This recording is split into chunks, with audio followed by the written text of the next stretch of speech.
Welcome once again, mother lovers, to a brand new episode of Last Call at McLaren'S, the best damn How I Met Your Mother podcast on the internet. We are here for the season 2 finale. I am your host, Josh, here with my best bud, John. How are you today, my sir? Sad. Wrapping up season 2 today. That's right. Season 2, episode 22, Something Blue. 22. We're feeling 22, folks. Listen, for those of you who don't know, we're gonna tell a side story here for a second. Josh's favorite number is 222. It's true. So this is a very special episode for a very special boy. Oh, thank you. I am not blue, though. I am green, and I'm gonna die, as the song says. Oh, shit. There's an entire generation of people who have no idea what the fuck you're talking about. Kids, there was a song back in the day called Blue Dabba Dee Dabba Die, but I don't know if this was ever confirmed, but people started taking the Dabba Dee Dabba Die and saying, if I was green, I would die. I don't know if it was ever confirmed to be that's what they were actually saying, but, you know, that's what I like to say whenever I hear the song. Kids! Kids, let me tell you about a crazy thing called the late 90s. Hey, man, it's the season 2 finale. I had to get a kids in there. Just saying. Well, I thought about doing something in the last episode, but since we got complained about it, I've been trying to cut it out more. That's fair. That's fair.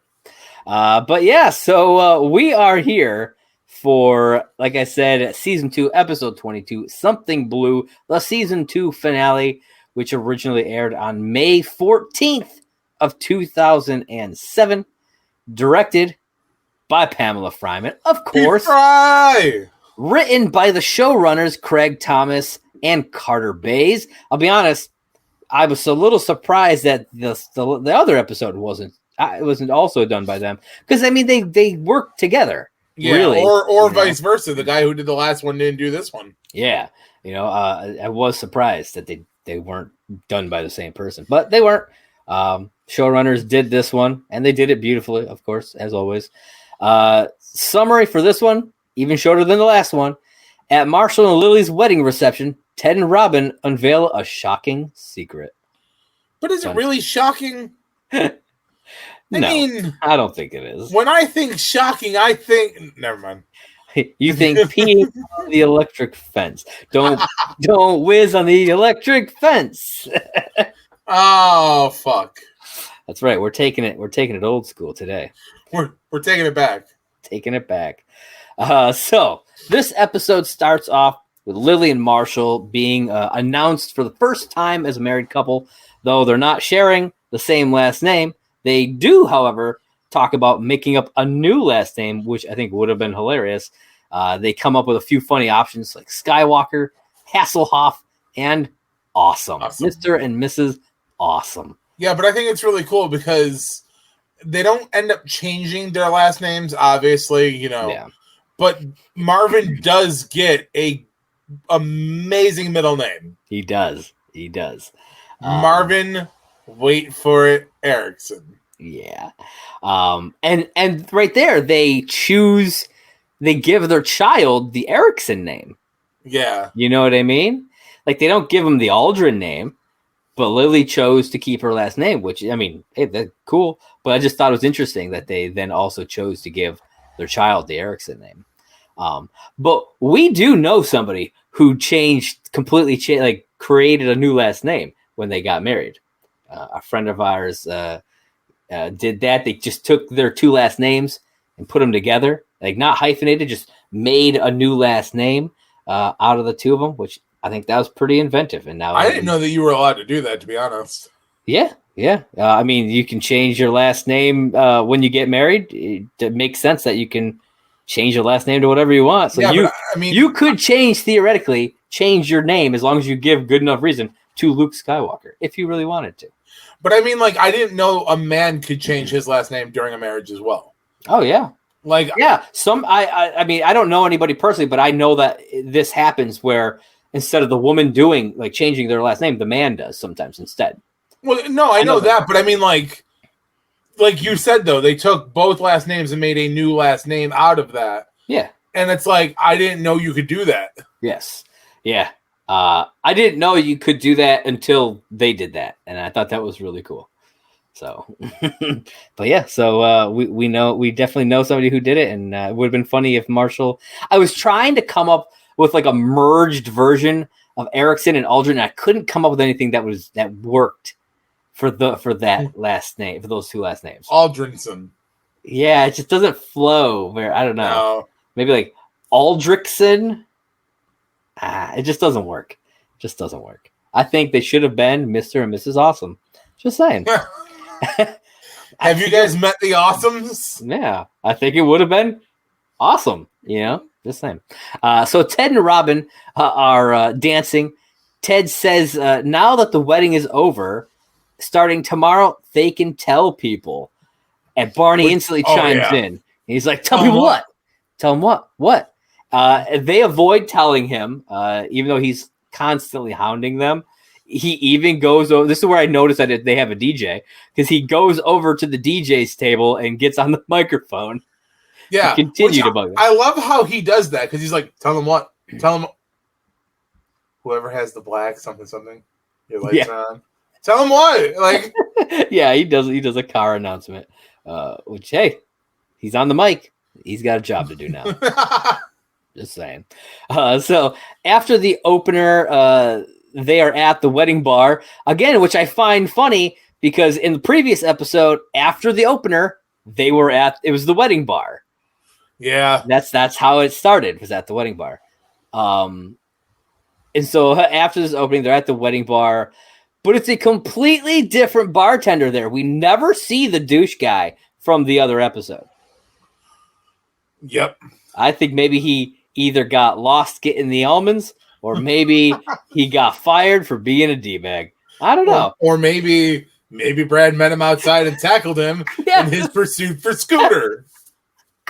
Sorry, Lily, I tackled your bartender. I won't say what I want to say right now, but if you watch Zach Morris's Trash, you know where I'm going with this. That is true. And he probably did. Let's just leave it at that. So they all agree to tell Barney after Lily and Marshall leave for the honeymoon. So Ted and Robin come to an agreement. They're going to tell Barney what happened after Marshall and Lily leave, because they don't want to ruin their day. You know. Then Lily and Marshall come over wanting help because they haven't been able to eat anything throughout the entire night, as they keep getting food blocked. Say. So the gang agrees to help. And I'm going to say this as somebody who has gone through a wedding. Fuck that noise. You ain't stopping me from eating the food that I paid for. I will stop the wedding dead and be like, give me my fucking food. If a caterer touches my plate before I've eaten it, I'm a bitch smack somebody. Like, no fucking way. I pay all that money and I ain't going to get to eat it. Well, and that's the thing that kind of irritates me. It's like, so they're sitting there about to eat the salad at one point. Like, because this is where like they show like how they've tried to eat and things keep happening around them. Yeah. They've got salad plates there. And then everybody's like, oh, kiss. First off, you got to do it while they're about to eat. Yeah. Like, you couldn't let them have like a couple moments? Yeah. And like the caterer guy the waiter who took it away, I'm just like, it's obviously not been touched, guy. Right? Like, what? You come over and say, are you done with this? And I can clear it. You don't just take the damn thing. It's like, I would be. You called him guy. Yeah, I'd be smacking some people around. And I'm not your guy, pal. What I did at my wedding, everybody ate. I'm not walking around while it's time. People are eating. I shouldn't be walking around bothering them, just like they shouldn't be bothering me. I'm going to eat. You're going to eat. Then we'll all mingle, folks. I was going to say, they're all like, kiss. There's fucking time for that. I want my food. Yeah. I'm like, after I eat my salad, bitch.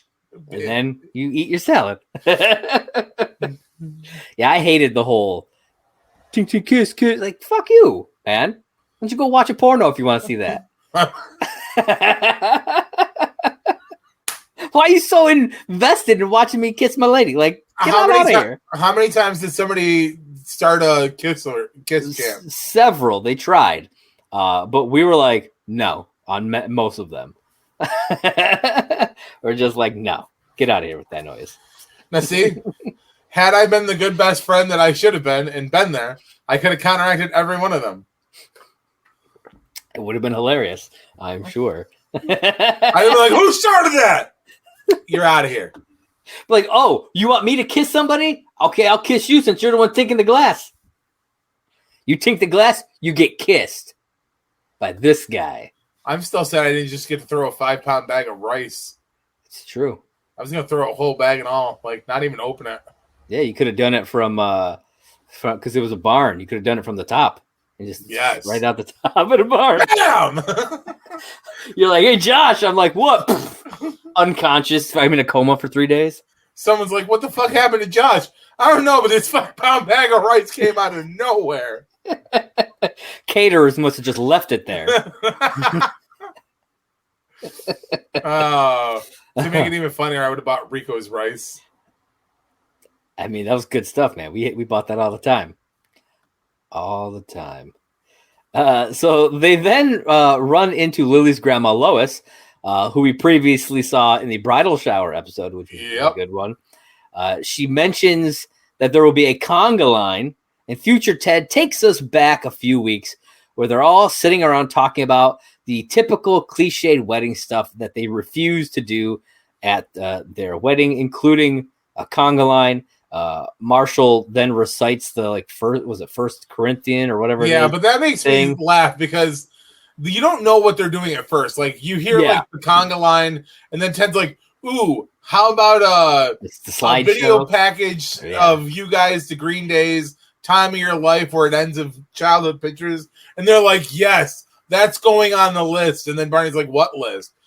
Things we don't want to do. And then he's like, "Oh, like First Corinthians." Yeah. And he's like, I don't remember how it goes. And then Marshall recites the whole thing. And they're all he does it beautifully too. It's like emotion.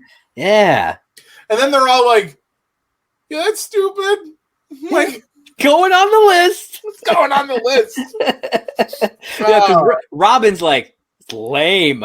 Lame. Of course, Robin would say that. Which I thought was great. So when they get back to their table, their food is gone again. And Marshall is not pleased.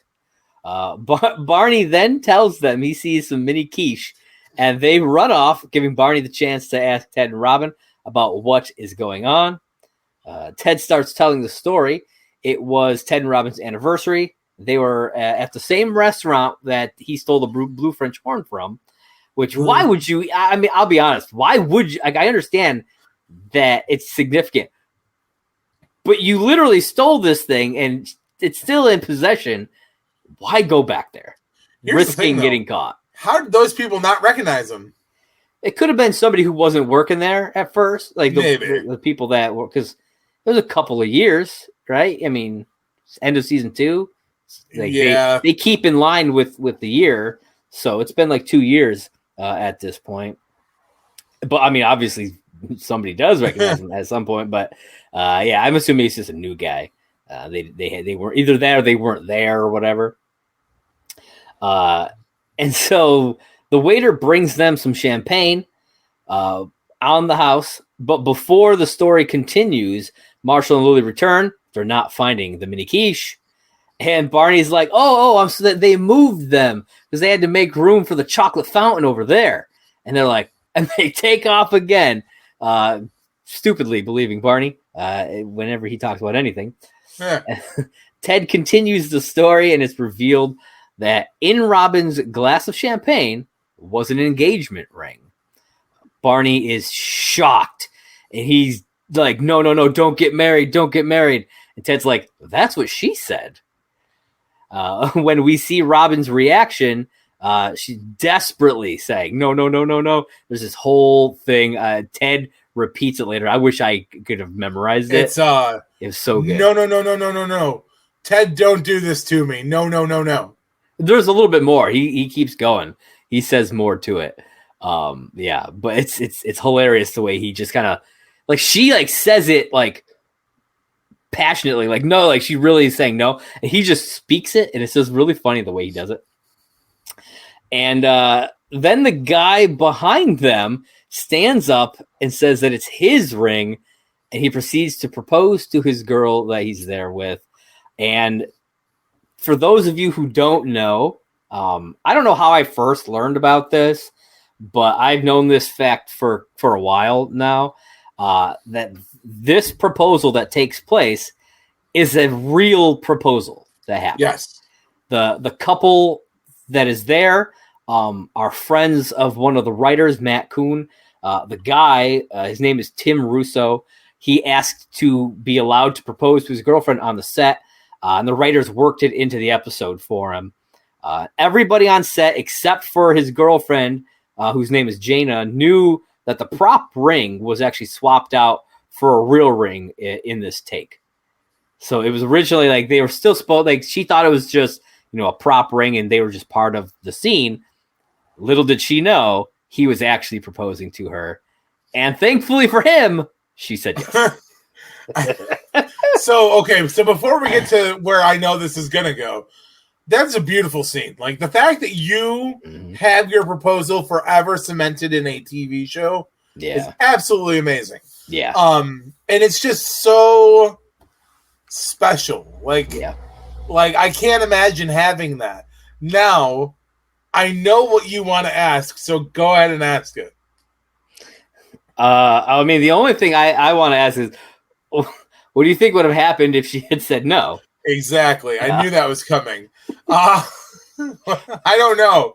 I mean, they'd have been like, okay, reset. Everything reset. Right? Jaina, we need you to say I do. Oh, no. They would have been like, okay, we're going to get a couple new extras in here. How about you two? You come over to this table. You guys figure out your shit. Yeah, that would have been real bad. But real funny. Yeah, real funny for us, probably not for them. You're not wrong. Yeah. So Robin is really embarrassed about her reaction. Ted is like, what the hell was that? He doesn't think it was funny at all. He's like, what the hell was that reaction, Robin? And then they get into this argument, and Ted just does not want to let it go, which I don't blame him. He knows what he wants, and even though he is naively blinding himself to what Robin wants, like he should know by now what Robin wants in life and what she doesn't want. I mean, you would think so after a year of dating. Yeah. And yet he continues to act like she'll change her mind. You know what I mean? Like, oh, it's just a phase kind of a thing. And I mean, it's really at this point in her life, it's not, she doesn't want any of that. And then we go back to the wedding. Marshall and Lily, they come back. They're not happy with Barney because he lied again. But Lily is now drunk after having 4 glasses of champagne just so she could eat the strawberries that were floating in the glass. And then she heads off to get some more. I don't know how, we never learned how much Marshall drinks, but we do. I mean, eventually we see he's pretty drunk too. Later on, when they do the cake, we see that.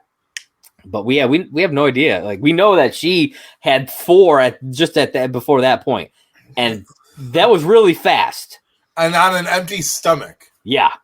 And so she's pretty blitzed. She's sloshed, dude. She's gone. Yeah. So they get back into the story back at the restaurant. They talk about where they want to be in 5 years. Ted wants to be married. Robin wants to travel. Someplace Argentina. Yeah. Ted then realizes that maybe they have an expiration date. Barney concludes that they must have broken up. Then we see Lily leading a conga line past them, but no sign of Marshall. At first, I was like, oh, it's Lily and Marshall leading a conga line. Then I was like, wait a minute. And I rewound the episode, and I was like, no, it's just Lily. Just Lily. And her grandma and a bunch of random other people, and Marshall's nowhere to be found. I have no idea where he went. But I would have been like hunting down some food if I was him, just like grabbing food off people's plates. Like, hey, I'm the groom here. This is my wedding. I'm taking your rack of lamb or whatever. Thank you, sir. Ted says that the story isn't over. This is kind of a running thing throughout it. Barney continues. He's like, tell me the story's not over whenever it's something he doesn't quite like. At the restaurant, one of the guys realizes that Ted is the guy who stole the blue French horn. And so Ted decides to try and run, and he's very unsuccessful as he plows into a waiter, and both him and Robin get covered in spaghetti. And this explains why we saw them 2 episodes ago covered in spaghetti when they came over to Marshall and Lily's place. Yep. So because they never explained that. They walk in, they're like, "Oh, we'll tell you later," and then they never mention it again until right now. Lily was having a freak out when they walk in. Yeah. So now 2 episodes later, we finally learn why they had been completely covered in spaghetti sauce. Ted then apologizes to the guy. He's like, I want to make this right. And then he tries to bolt again and slips and falls. Like, Ted, just stop, man. Just stop. You're not getting anywhere. Nope. We then head over to Robin's apartment. They're continuing to talk about the situation and everything. Ted decides that they should move to Argentina together, and Robin agrees. It's like, what? Barney, not happy about this either. He also kind of knows a lot about Argentina. I know he says that he hooked up with like an Argentinian exchange student. I feel like it's a lot. Chatty. Yeah, I feel like it's a lot for him to just know from that. But hey, maybe that's the real reason. I don't know. But again, the story isn't over, John. It's not over. So we'll go back, Ted and Robin making out on the couch. Robin tells Ted that she can't do this to him, but he's okay with it. And she even says that if she was ever going to have kids, she would want to have them with Ted, which that's a big step for her. That's a huge step. Yeah. And then they proceed to have some unprotected sex.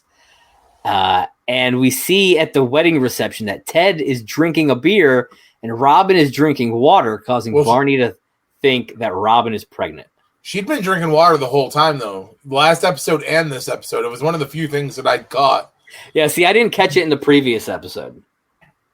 And up until this, I really hadn't caught it either. It's just something I wasn't thinking about, you know what I mean? Until this. I just chalked it up that they probably didn't have something there that she would want to drink.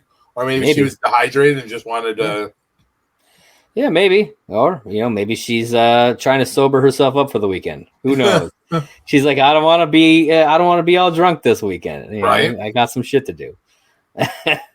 And yeah, so like I said, Barney thinks that she's pregnant.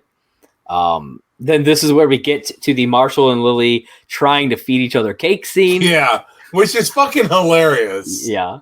It's like, she's wobbly, his vision's all messed up, and he's like, don't smash it in my face. It's a cliche. I just want to eat it. And she's like, it'll be really funny though. And then she just fucking collapses on the floor. Eats it, dude. It's so good. But then he helps her right back up. Like, she gets up. Like, it's just one of those things. Yeah, and then play it off. She's okay. Yeah. I mean, I'm pretty sure we've both definitely done that. I know I have. I have no idea what you're talking about, sir. I think I know. I think you know exactly what I'm talking about. But yeah, like I said, they get up. They don't eat any cake. Yeah. They get up and then they leave to go on their honeymoon. On the honeymoon. They don't do anything else. It's just like, well, that was good enough. We're out. So everybody else, eat the cake. We're gone. I thought about this at this point, okay? Because like I was watching it and I go, I never really thought about it like this, but so they leave, they go get fast food and take off. How long do you think everybody stayed? That's a good question. I don't know. I've never stayed at a wedding long enough to see the bride and groom just leave for a honeymoon like that. And we didn't do that for ours. So I don't know how long somebody would stay. because it seems like it would get a little awkward at some point. You would think so, because what are you really there for at that point? The people you're there to see left. Yeah. Do you fucking scarf down a little bit more food, drink, and at that point yourself? At that point, it's like I'm just hanging out at a bar now. They didn't even open gifts. That's true. I mean, a lot of times I feel like you don't do that until after, but some do, some don't. But yeah, I don't even think we really saw them. So like, did we even really see I don't even think we saw the gift table, did we? Yeah, not that I'm aware of. Yeah, it was a very interesting wedding, to say the least.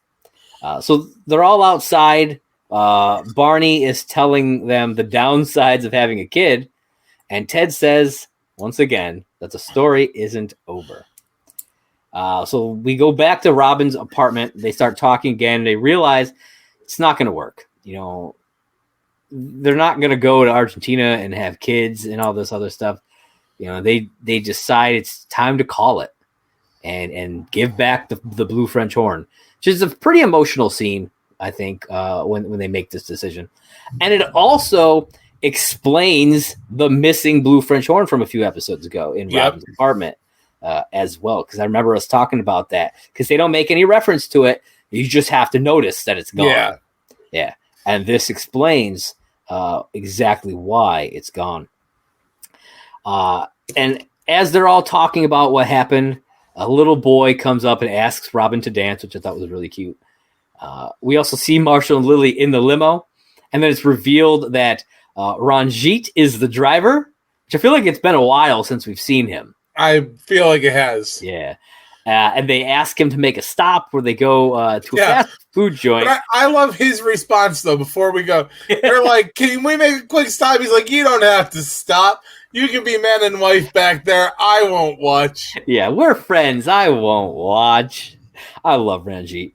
Did you catch the name of the fast food place that they go to? It's on the wall. I did. I remember, well, he says it, too, but not that I can recall it off the top of my head. It's called Wienerburger. That's what it was. I'm like, that's a pretty cool name. I like it. And the cashier is Scoot McNairy. I don't know if you remember this guy. Okay, I know what you would know him from, though. Okay. Justice League, guy in the wheelchair.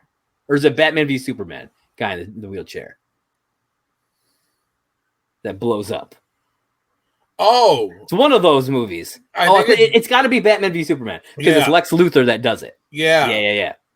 Shit, that's him. That's him. Yeah. Wow. Yeah. Okay. That's a young Scoot McNairy. I love how, because he's like so nice. He's like, "Oh, you guys coming from the prom?" Yeah. Marshall's like, "Nah, but thanks." And he's like, "Man, no, we just got married." And he's like, "I gotta tell you this, man. But your wife just threw up in the trash." I'm like, and Marshall's like, "My wife." Yeah. Like, it's such a great moment. And then you go back to the fucking limo and they're just like, "Oh." Yeah. Future Ted says that they both him and Robin both got what they wanted in the end. Robin, she did end up living in Argentina, which actually happens right after this. Yep. It takes place between this episode and the premiere of the next season. Yeah. That's when she's actually there. Gael. As well. Gail? Is it Gail? As well as, living in Japan for a while, which we do eventually see in season 4 for a few episodes. The monkey. And a few other places he mentions as well.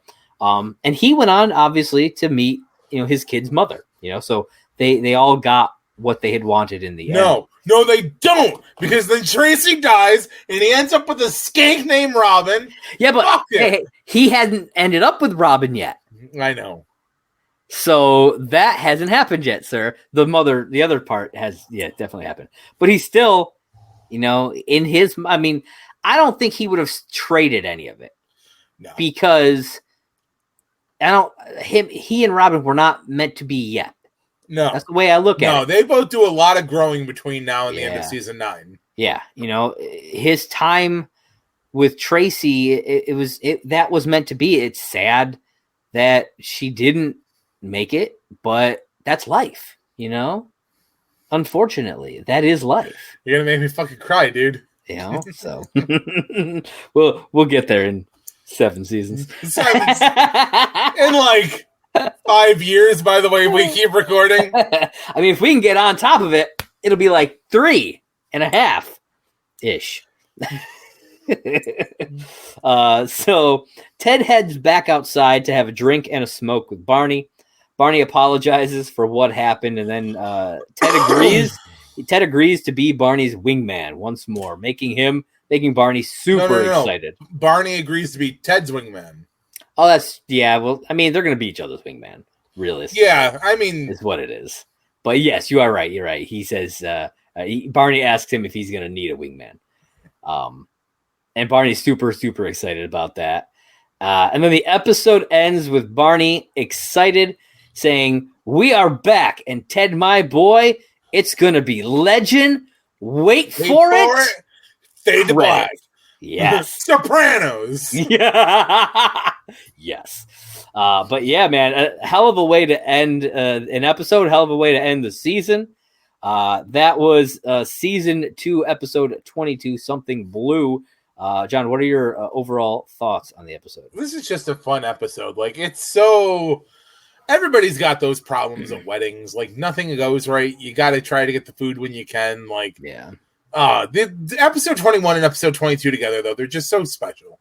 They are. And while we're recording this, why don't you mention, because 21 and 22 go together, and then you made the reference about season 8 or season. Oh, yeah. yes. So these two, the 2 final episodes here are Something Borrowed and Something Blue.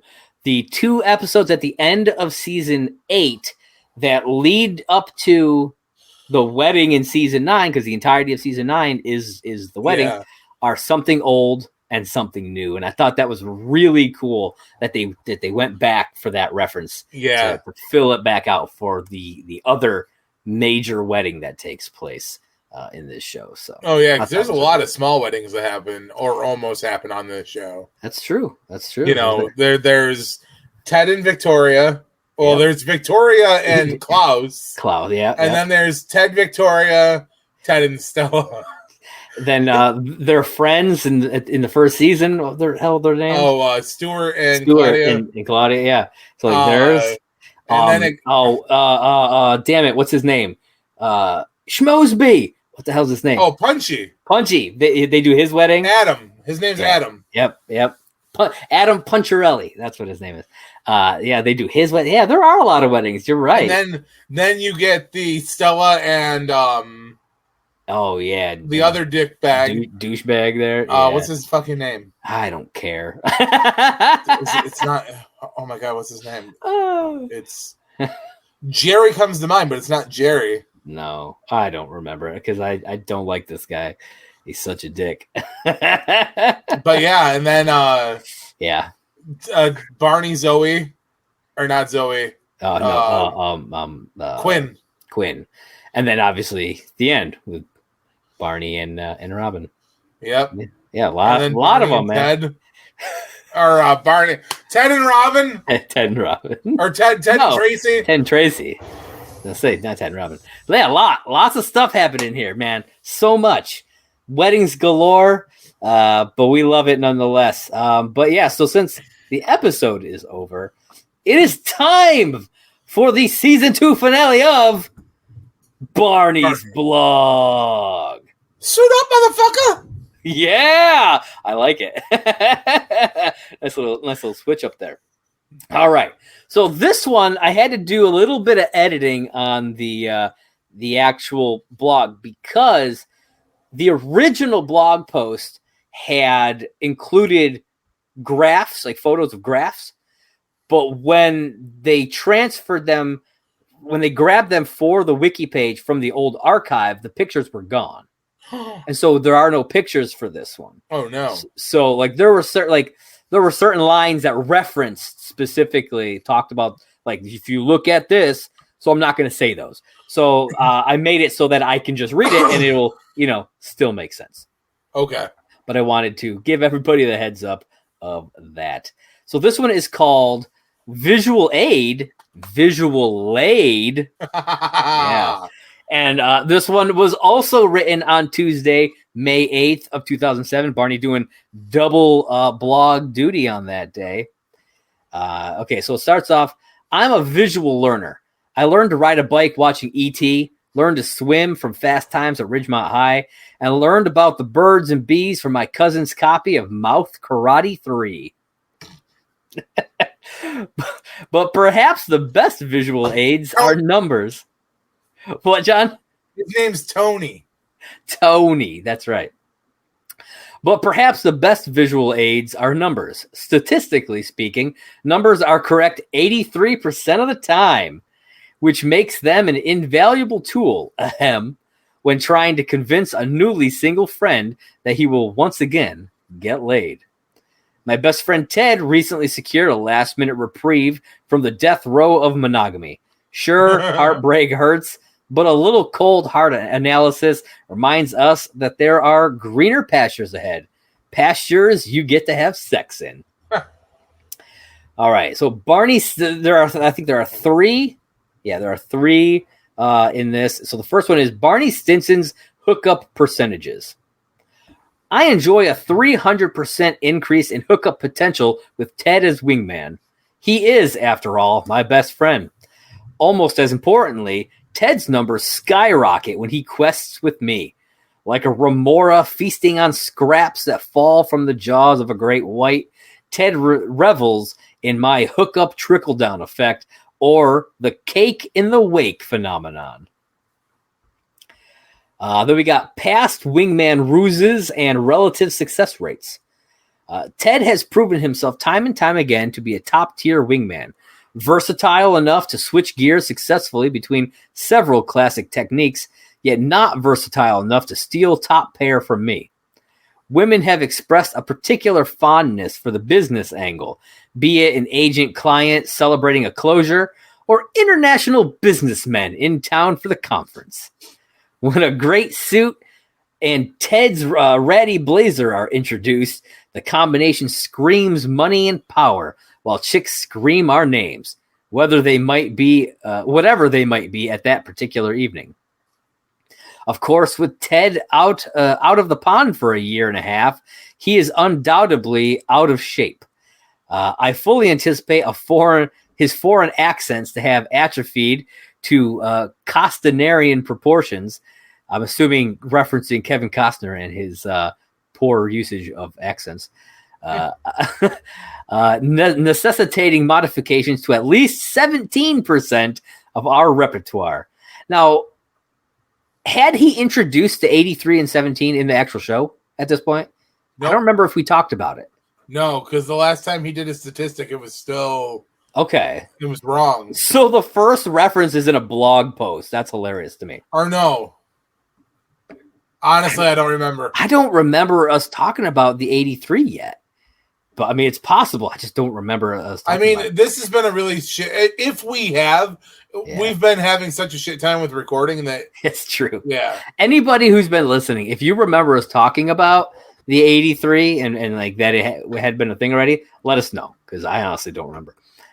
So personally, I'd like to introduce a .com billionaire angle, as well as explore the Rain Man caretaker brother approach, and maybe something with animals, like a Patch Adams for dogs. And the last one is forecasted rate for the rest of 2007. So I did leave this one. It's the left axis of this chart represents the level of hotness for future hookups, following a traditional scale of 1 to 12, with 1 being toothless, mulleted female con, and a 12 being her daughter. The numbers project a consistent bevy of quality fare for the barnacle, while Ted, after just 5 days of Stinsonian wingmanship, is able to limp out of the cellar and bag himself a 10. Presumably one I've passed on for any number of reasons, including, but not limited to, pigeon toe-ness. I don't know why that's the one he chooses to say, but... Who knows? At that rate, Ted will bring home a 15 in about a week, a practice I cannot support. In conclusion, statistical analysis provides enormous insight, allowing gentlemen across the world to harness the power of numbers for good, not evil. As for Ted and I, regardless of how you break down the numbers, the future is bright, very bright indeed. And there it is, folks. That was Barney's blog for the season 2 finale of Barney's blog. So, John, now that the season is done, what are your thoughts on the season overall? I know that you typically start with this season. Yeah. So, what are your thoughts on the season overall? I mean, so for me, it's weird because, like, I hate how it's always the fight for them. Like, Marshall and Lily got to get back together, and then there's the fast engagement. Boom, they're married by the end of the season. Yeah. But at the same time, it gets all the drama back out of the way. And going forward from season 3, you get all the fun shit right at the beginning where, Robin comes back and she's got Gael. Yeah. And Ted's moved on. And has he? Well, yeah, And then Barney starts his planning for Robin in the season. Yeah. So, we're looking towards a lot of great shit right now. It's true. And it's kind of like a slingshot. You got to get pulled back to get shot forward. And we're ready, man. We're ready to start to see the fun. Absolutely. You want to know one of the things I kind of love thinking about this season as a whole? They technically have 3 weddings this season. They have the 2 that we see in these 2 episodes, and they get married for like 12 seconds on a boat. Oh yeah, remember from the sea captain? Yeah. So technically, they get married 3 different times. You guys are not married. Wait, what? Thinking about all the stuff that they went through.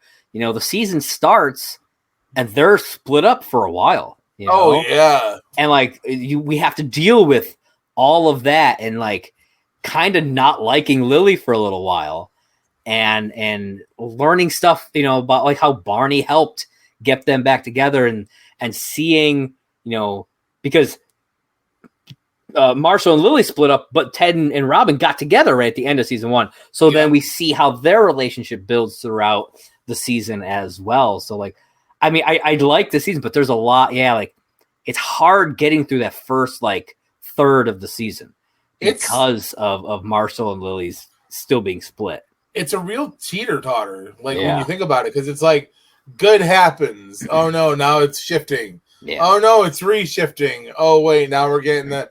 And it's I don't mind that in shows. Yeah. What really irritates me though is what was the one show that I recently had done and I told you, when I did Castle. I was I loved Castle, and I could get past how Castle constantly fucks up crying scenes and stuff like that. Yeah. But the one thing that I really hated is that they're will Castle and Beckett get together? Oh, no, they can't.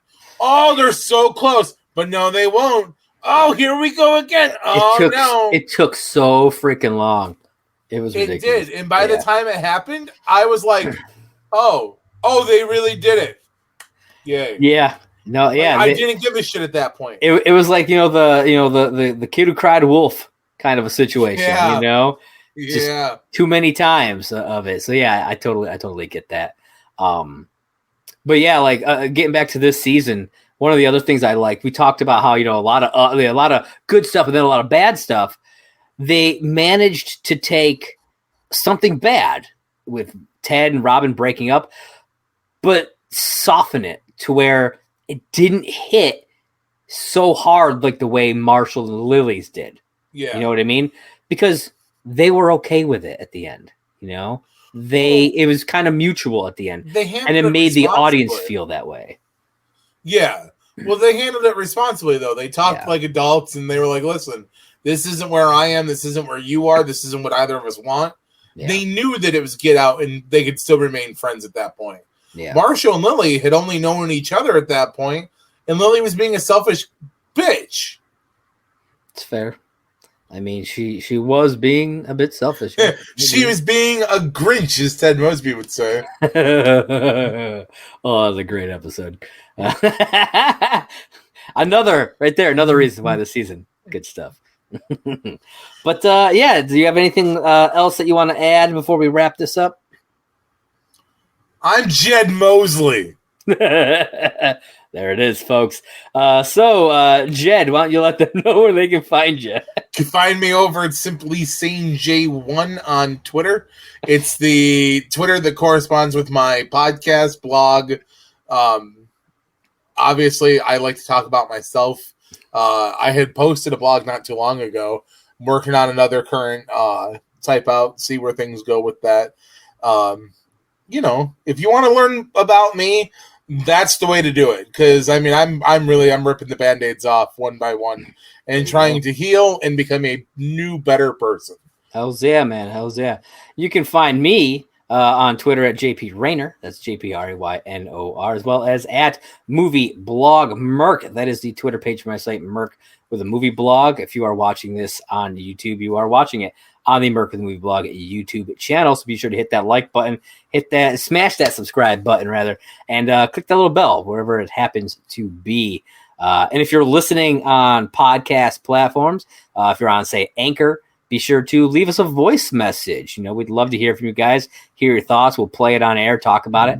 And if you're on, like, say, Apple or Spotify, you can leave a 5-star review. If you write something with it, we will read that out on air. Hell yeah, we want to hear from you people. Yeah. Always. And you can follow Last Call at McLaren's on Twitter at Last Call HIMYM, as well as on Instagram. We also have a Patreon. That handle is also what we use for our Anchor page. All Last Call HIMYM. Be sure to check us all out there. I think that's all I got for him. John, what do you got for him? Thank you for being a friend.